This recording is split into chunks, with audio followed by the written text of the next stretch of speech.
This video is now also in the hands of the Washington State Patrol.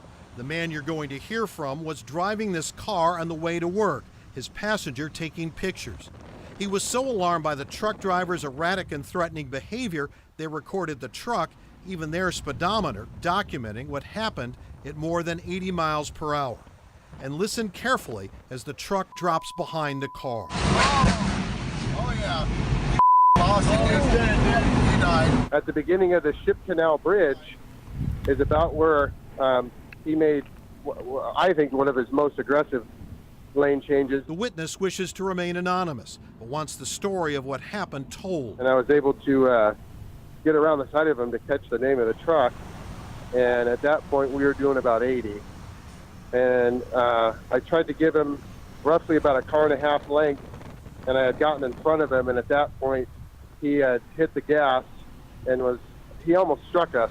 The State Patrol says 3 other motorists also say the driver of the truck was driving fast and erratically, some of them driving the other cars seen in this video. He maintained 80 to 90 mile an hour pace with us until his crash. Oh yeah. He died. Another viewer sent us this video of what came next. Believe it or not, the driver did not die, nor, according to troopers, suffer serious injury. But the commute did, for hours, with the express lanes closed. This is the aftermath, the tractor of the semi, the truck parked to most of us a smoldering heap. But the commute was murder for those driving into Seattle from the north. But the traffic impact this morning is real. By late this morning, the express lanes were back open, but signs of the highway burned and melted away, soot everywhere, more cleanup expected. So that's just incredible video that we have there. So, and the question is, crashes like this, it ends up costing all of us, doesn't it? Well, it does, and they try to recoup that kind of money. Fortunately, the damage in this case was not major in the sense of meeting bridge beams or concrete panels will have to be replaced, repoured because of the heat.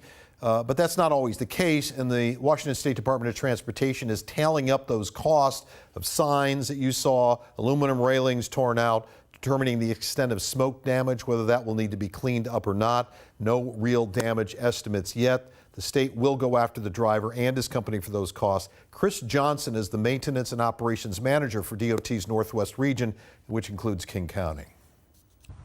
Unfortunately, he's not the only one that hits our infrastructure.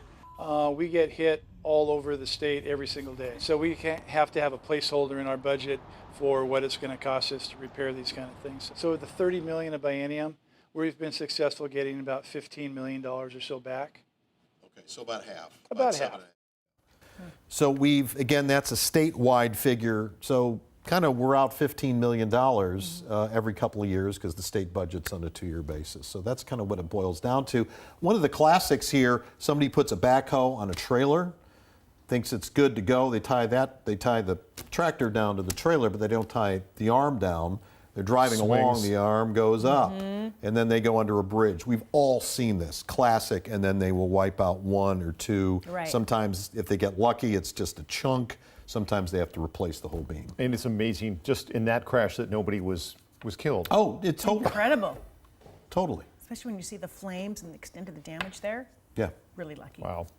Thanks.